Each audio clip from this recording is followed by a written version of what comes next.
참 사랑하시네. 하나님이 나 참 사랑하시네. 하나님이 날 참 사랑하시네. 하나님이 날 참 사랑하시네. 세월에 묻혀 또 현실에 갇혀 이곳에다 가도 그냥 살다가도 어느 날 문득 생각해보면 하나님이 날 참 사랑하시네.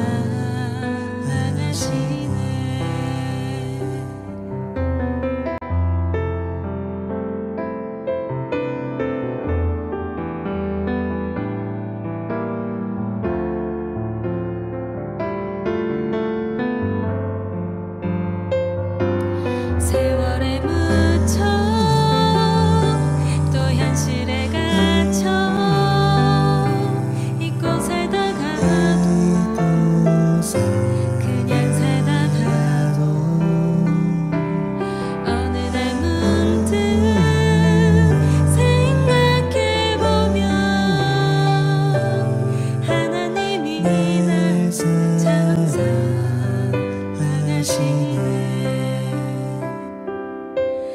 하나님이 날 참 사랑하시네. 하나님이 날 참 사랑하시네. 하나님이 날 참 사랑하시네. 하나님이 날 참 사랑하시네. 하나님이 날 참 사랑하시네. 하나님이 날 참 사랑하시네. 하나님이 날 참 사랑하시네. 하나님이 날 참 사랑하시네.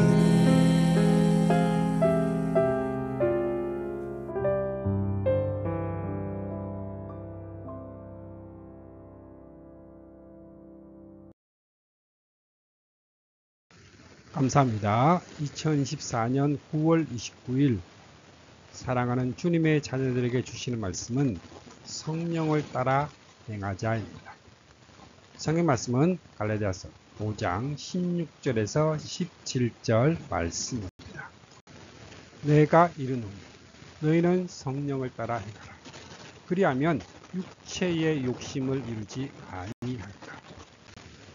육체의 소욕은 성령을 거스르고 성령은 육체를 거스르나니 이 둘이 서로 대적하므로 너희가 원하는 것을 하지 못하게 하려 함이니라.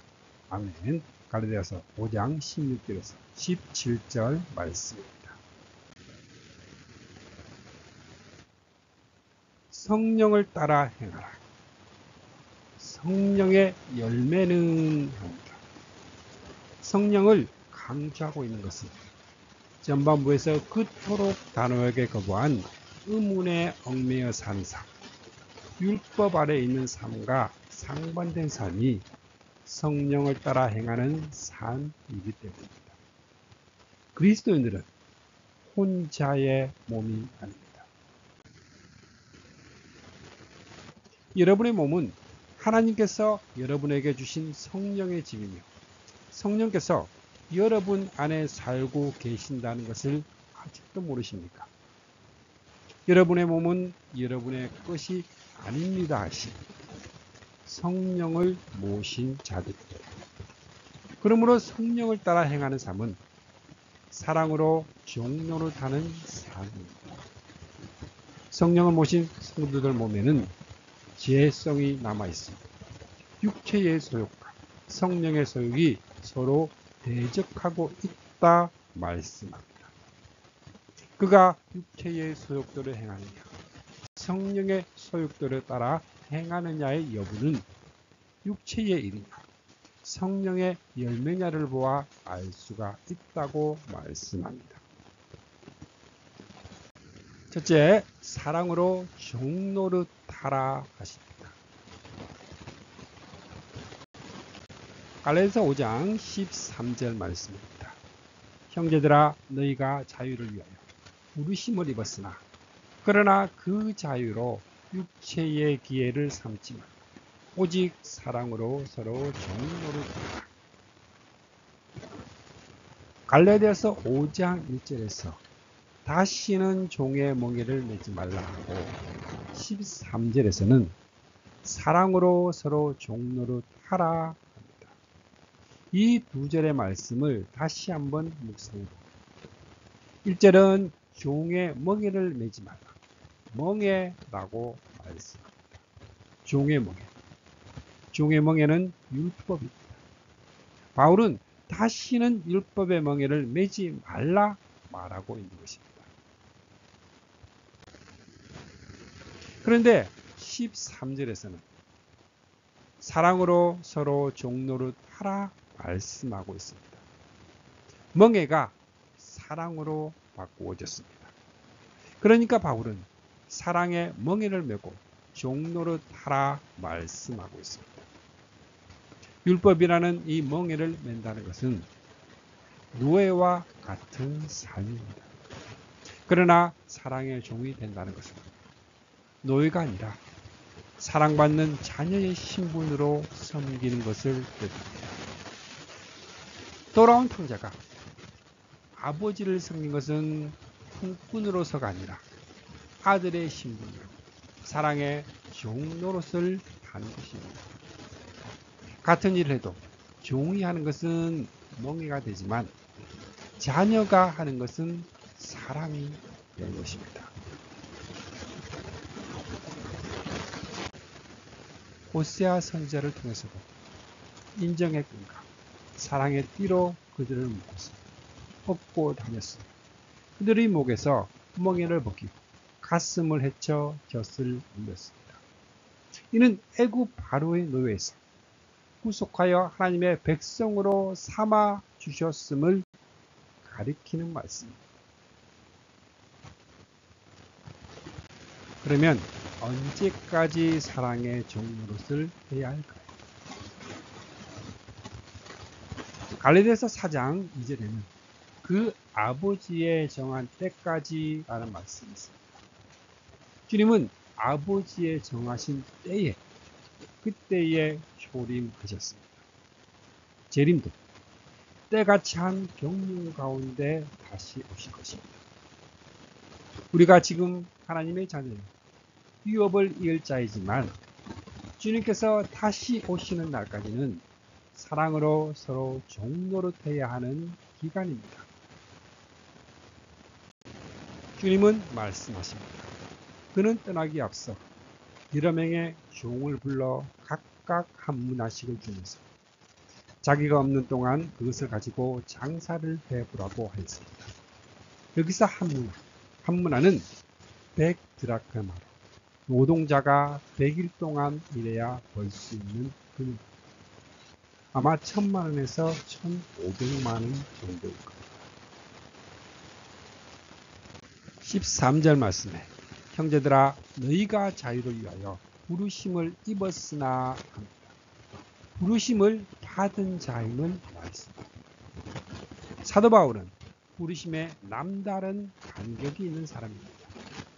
다메섹 도상에서 사울아 사울아 부르심을 받은 시간은 정오였습니다. 부름을 받기 전에 오전 시간은 해방자요, 박해자요, 폭행자였습니다. 그러나 부름을 받은 오후 시간은 주님이 쓰시려고 택한 나의 그릇이 된 것입니다. 어떤 차이입니까?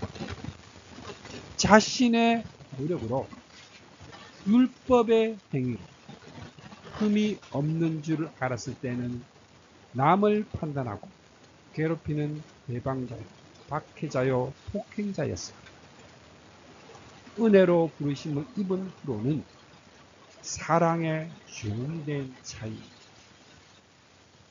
모든 그리스도인들은 부르심을 받은 자입니다.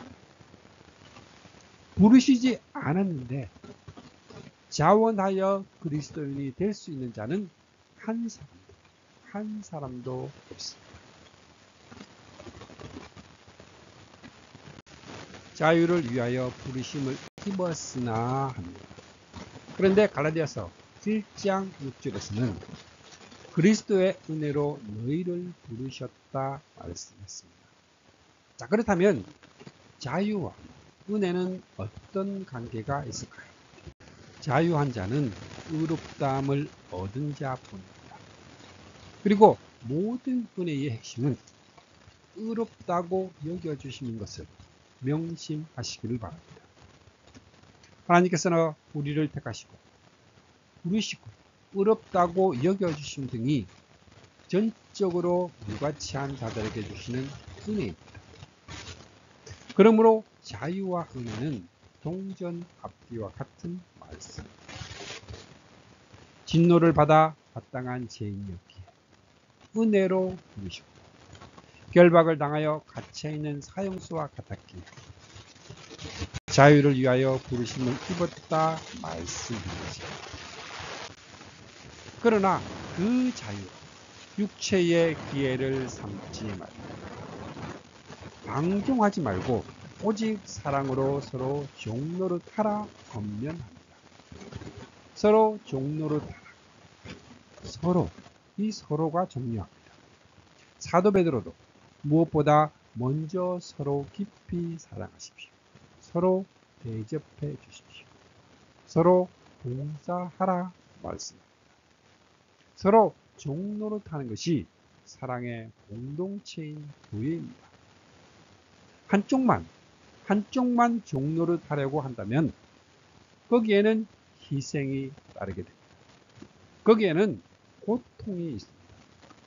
만일 서로 물고 먹으며 상전 노릇을 하려고 대접을 받으려고 다툰다면 피차 멸망할까 조심하라 경고합니다.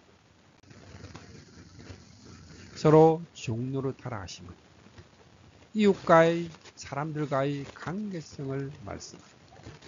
그렇다면 왜 하나님과의 관계는 언급을 하지 않을까요? 언급을 안 하고 있는 것이 아닙니다.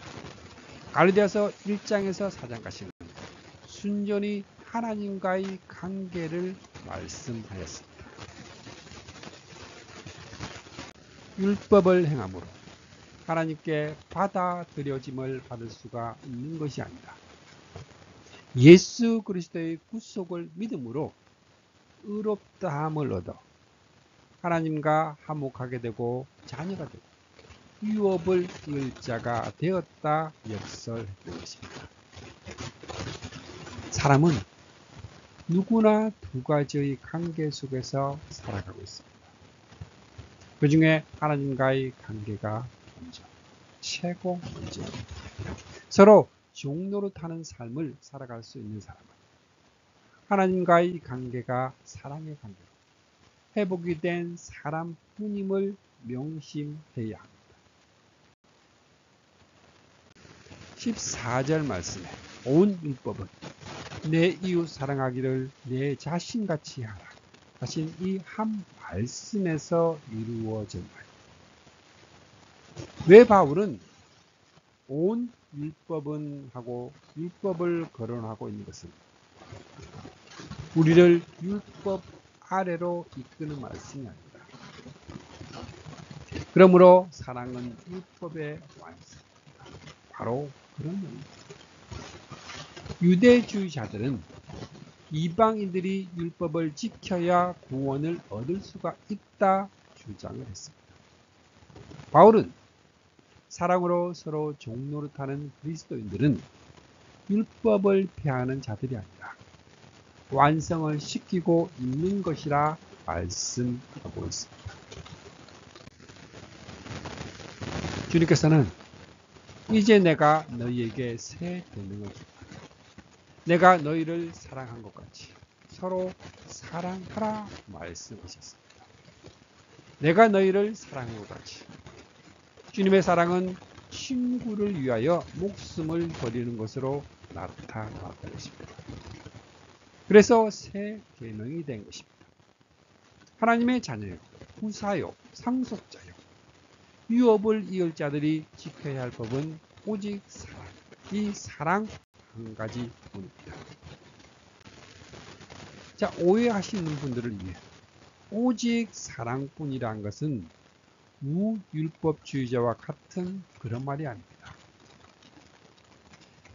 4장 1절에서 3절의 말씀을 보시면 율법은, 십계명은 어린 아이들에게 주신 계명입니다. 그런데 사랑의 법은 최고의 높은 성숙한 자의 법입니다. 그 이상은 없습니다. 왜냐하면 하나님은 사랑이시기 때문입니다.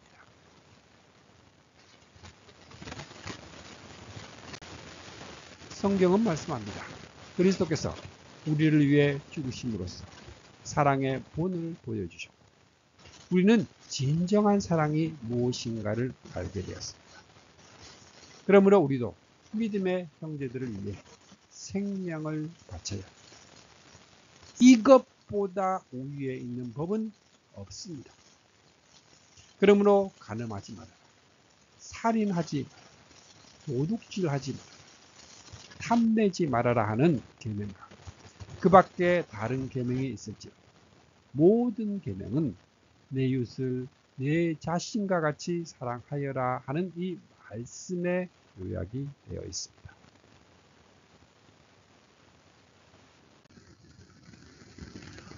두 번째로 육체의 소욕과 성령의 소욕입니다. 우리는 성령께서 바라는 것과는 정반대 악한 일 하기를 좋아하는 본성을 지니고 있습니다. 그러므로 성령께서 인도하는 길을 따라 살며 선한 일을 하고자 하는 마음은 우리의 본성의 욕망과는 정반대되는 것입니다. 우리 속에 있는 이 두 힘은 서로 우리를 마음대로 조종하려고 끊임없이 싸우고 있습니다. 그리고 우리는 양쪽 틈에 끼어서 자유롭게 원하는 대로 할 수가 없습니다.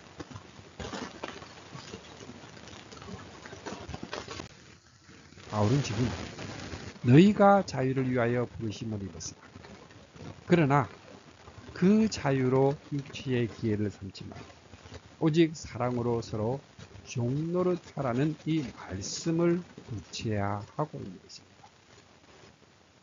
어떻게 하는 것이 사랑으로 종노릇하는 삶일까요?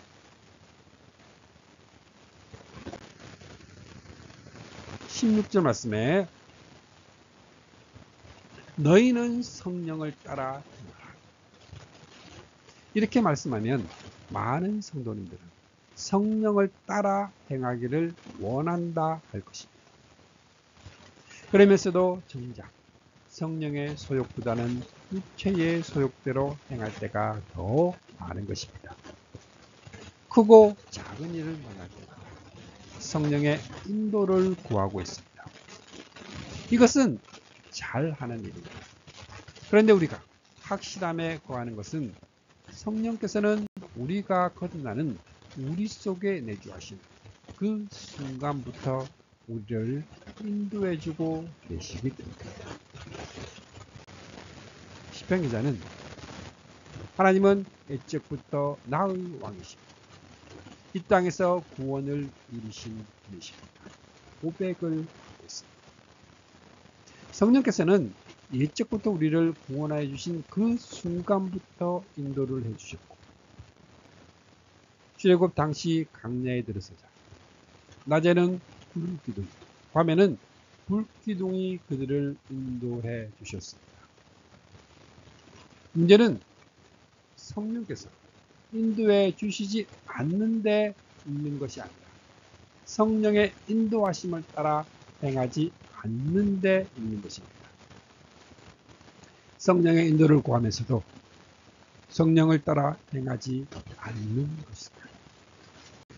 17절 말씀에 육체의 소욕은 성령을 거스르고 성령은 육체를 거스르나니 그 내면에서 두 소욕이 육체의 소욕과 성령의 소욕이 대적을 하는 갈등을 겪게 되는 사람들은 바로 그리스도인입니다. 비그리스도인은 육에 속한 자며 성령은 없는 자이기 때문입니다. 자, 물론 불신자들 속에서도 갈등은 있습니다. 그러나 그것은 성령의 소욕을 따르지 못한 갈등이 나옵니다.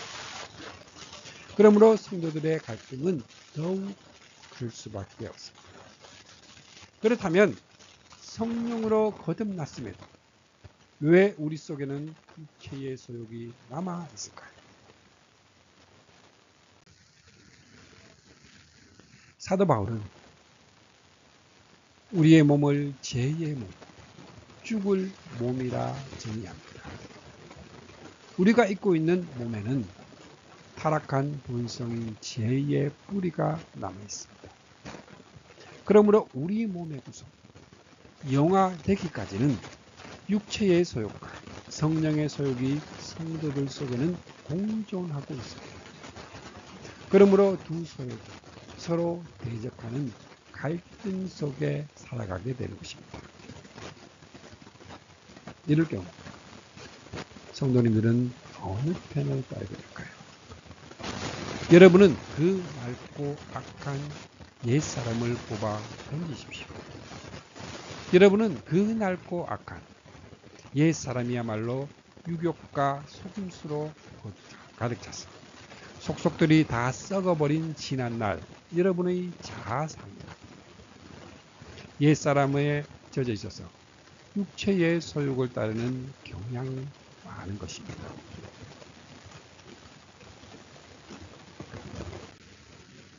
그러므로 너희는 성령을 따라 행하라. 그리하면 육체의 욕심을 이루지 아니하리라 합니다.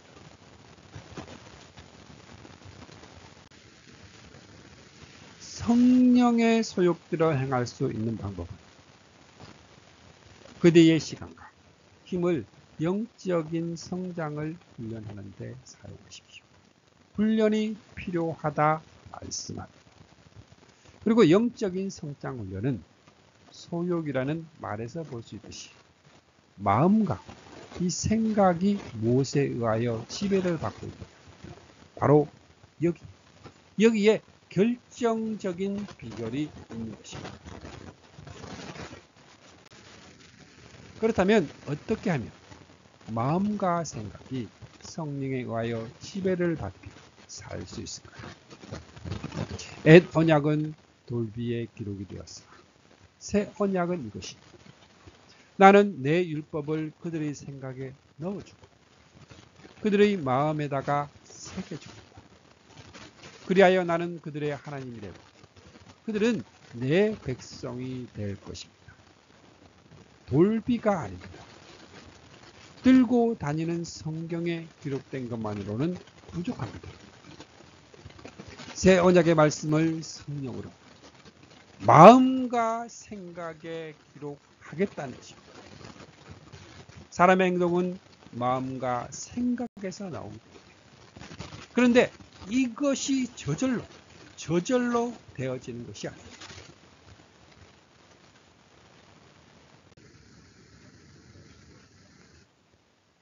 말씀을 열망해야 합니다. 열심히 가르치고 배워야 합니다.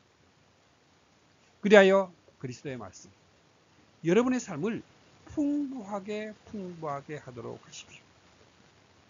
우리가 사람에게 가르침을 받는 것 같지만 아버지께서 내 대신에 보내실 돕는 자이신 성령이 오시면 또다시 많은 것을 너희에게 가르쳐 주실 것입니다. 그리고 내가 너희에게 말한 모든 것을 또다시 일깨워 주실 것입니다. 바로 성령님이 해 주신다 말씀합니다. 말씀이 풍성히 거한 후에는 이를 묵상해야만 마음과 생각이 그 말씀에 의해 성령에 의해 지배를 받을 수 있습니다. 사도 바울은 로마서에서 만일 여러분이 육신을 그대로 따라간다면 여러분의 길은 잃고 멸망하고 말 것입니다. 그러나 성령의 능력으로 육신의 악한 행동을 깨뜨려 버린다면 여러분은 살게 될 것입니다. 배운 말씀을 지금보다 더 많이 자주 묵상하면서 육신의 일이 아니라 영의 일을 생각하는 것입니다. 내가 한 일 또는 하지 못한 일보다는 하나님께서 예수 그리스도를 통해 행해 주신 일들을 우선적으로 더 많이 묵상을 해야 합니다. 이것이 영으로서 몸의 행실을 죽이는 비결입니다. 18절 말씀에 너희가 만일 성령의 인도하시는 바가 되면 율법 아래에 있지 아니하리라. 이 말씀은 결론과 같은 말씀입니다. 율법 아래에 있지 아니하리라 말씀합니다. 형제 자매님은 율법 아래 아니면 은혜 아래에 있습니다. 자유자입니까? 노예입니까? 의롭다함을 받았습니까? 정죄 아래에 있습니다. 형제 자매님의 대답은 은혜 아래에 있고 자유자이며 의롭다함을 얻은 자입니다. 이는 여러분이 무엇을 했기 때문이 아닙니다. 예수 그리스도께서 해주신 일을 믿기 때문에 주어진 전적인 은혜입니다. 그런데 한번 생각해 보시기 바랍니다. 16절에서 17절 말씀을 묵상하면서 나는 율법 아래 있나 하는 이 좌절과 정죄감에 빠져들지는 않습니까? 왜냐하면 내 영적 수준이 성경이 원하는 수준에 미치지 못한다는 생각 그럴 것입니다. 바울은 신학자이기 전에 목회자입니다. 형제 자매님이 이렇게 될 것을 알고 있었습니다. 그래서 율법 아래에 있지 아니하리라 말씀하는 것입니다. 내주하시는 함께 하시는 성령께서 도와주십니다. 용기를 내시기 바랍니다.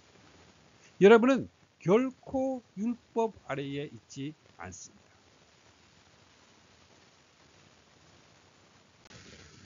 세 번째로 육체의 일과 성령의 열매입니다. 19절 말씀에 육체의 일은 분명하니 그리고 육체의 일들을 열거하고 있습니다. 자, 그런 후에 21절 말씀에 이런 일을 하는 자들은 하나님의 나라를 위협으로 받지 못할 것이요. 이는 구원을 얻지 못한다는 말씀과 같은 것입니다. 그러므로 19절에서 21절과 같이 행하는 자를 그리스도인이라 말할 수는 없습니다. 이는 불신자들에게 나타나는 특성들을 말씀을 하고 있습니다. 성경은 세 부류의 사람, 육에 속한 사람, 육신에 속한 자, 신령한 자들이 있다고 말씀을 합니다. 육에 속한 사람, 성령으로 거듭나지 못한 불신자를 가리킵니다. 이들은 하나님의 나라를 위협으로 받지 못할 것입니다. 육신에 속한 사람은 성숙하지 못한 그리스도인을 가리킵니다. 자, 그들은 육체의 소욕을 따르는 경향이 있습니다. 신령한 자는 성숙한 그리스도인, 성령의 소욕을 따라 행하는 자를 가리킵니다. 교회 안은 이 세 부류의 사람들이 함께 살고 있습니다. 자, 여기서 문제는 바로 육신에 속한 사람입니다. 바울은 고린도 교회 성도들에게 여러분은 아직도 육에 속한 사람들입니다. 여러분 가운데에서 시기와 싸움이 있으니 여러분은 육에 속한 사람입니다. 인간의 방식대로 살고 있는 것이 아닙니다. 육신에 속한 사람은 육체의 소욕을 따라 행하고 있는 어린 그리스도인을 가리킵니다. 고린도 성도들은 자신들을 신령한 자들로 자처하고 있었습니다.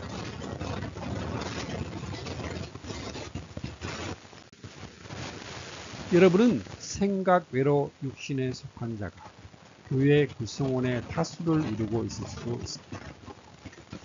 시간으로 보면 여러분은 이미 교사가 되었어야 할 텐데 다시금 하나님의 말씀의 초부적 원리를 남들에게서 배워야 할 처지에 놓여 있습니다.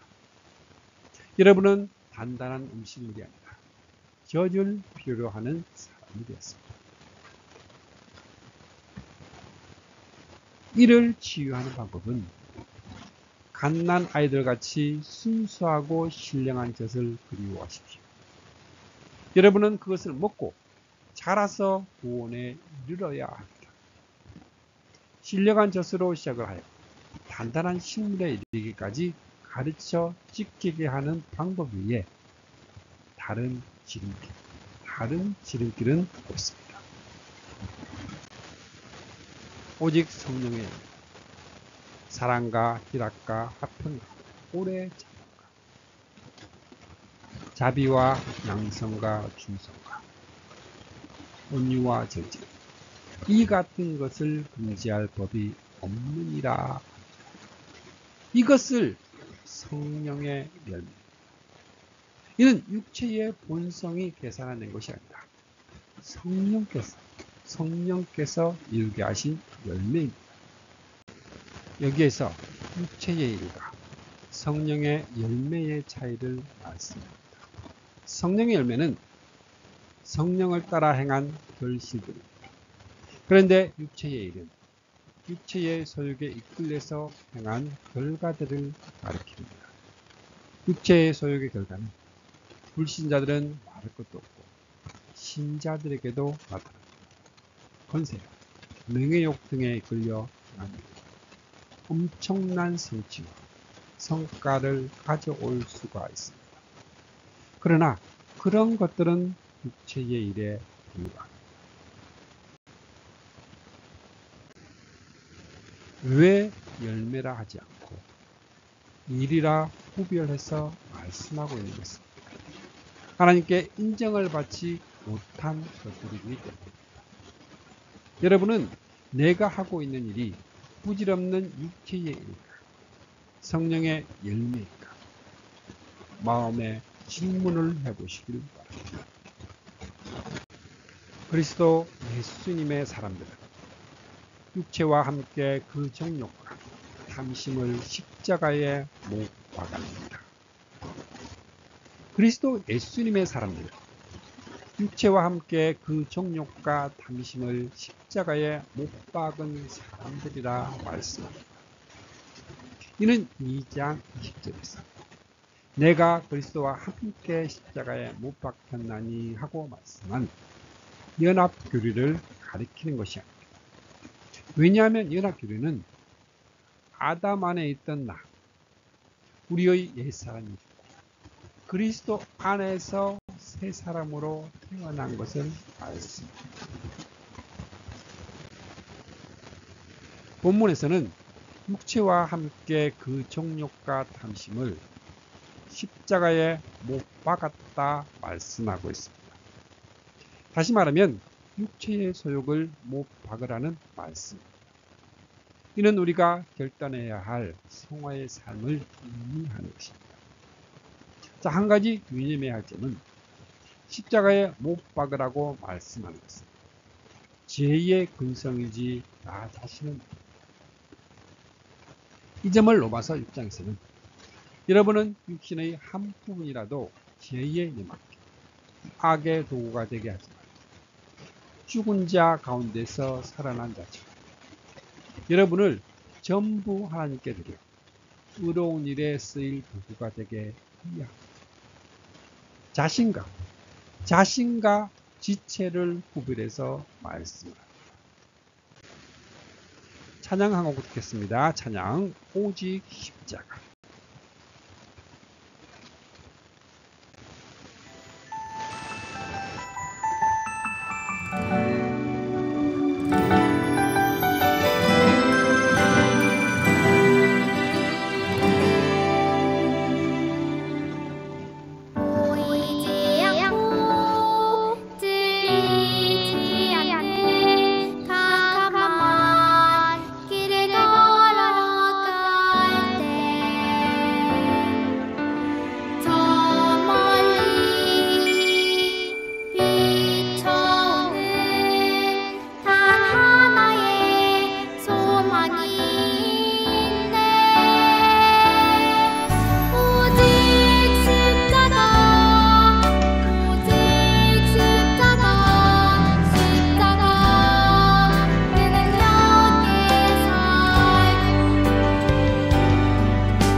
만일 우리가 성령으로 살며 또한 성령으로 행하지 헛된 영광을 구하여 서로 노엽게 하거나 서로 투기하지 말지니라. 바울은 15절 말씀에서 만일 서로가 물고 먹으면 이라 말씀하고 26절 말씀에서는 서로 노엽게 하거나 서로 투기하지 말지니라 말씀하고 있습니다. 자, 이렇게 말씀하는 이유는 은혜롭고 평안했던 이 갈라디아 교회들이 이단의 침투로 인하여 분열과 분쟁이 일어났기 때문이 아닌가 하는 의구심을 갖게 합니다. 아니면 훗날 교회들이 서로 물어뜯고 서로 다투게 되지 않도록 경고하기 위해서 기록을 한 것일까요? 어느 것이든 이는 성령의 소욕을 따라 행함이 아니라 육체의 소욕을 따라 행할 때 일어나는 파괴적인 일입니다. 주님의 자녀인 형제 자매님들, 육체의 소욕을 따라 행동하며 사는 자들이 되지 마시고 성령을 따라 주님 안에서 행동하며 주님의 사랑을 가득 느끼며 성령을 따라 살아가는 주님의 자녀들이 모두 다 되시기를 축복합니다. 아멘.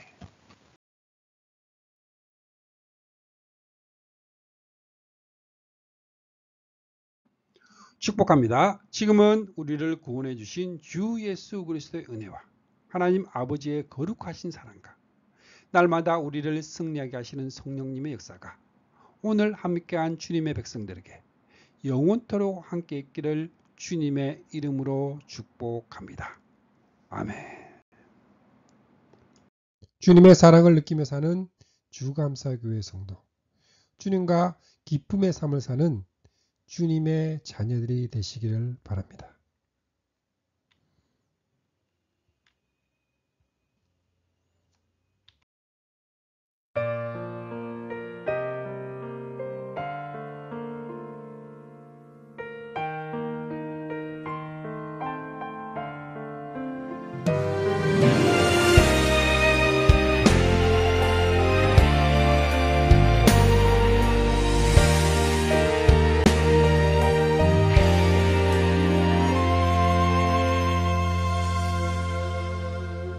난 언제나 주님을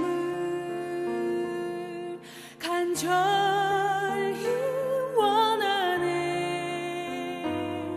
기쁠 때나 내가 슬플 때도 나와 동행하시는 주님. 어둠과 외로워 지쳐 쓰러질 때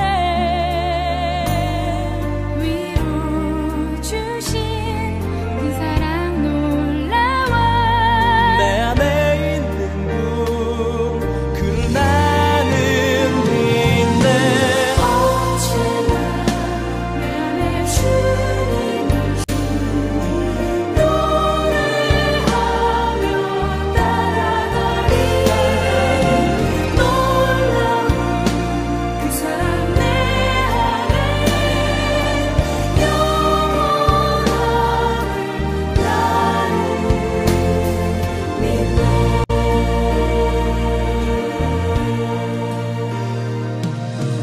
난 언제나 주님을 간절히 원하네. 기쁠 때나 내가 슬플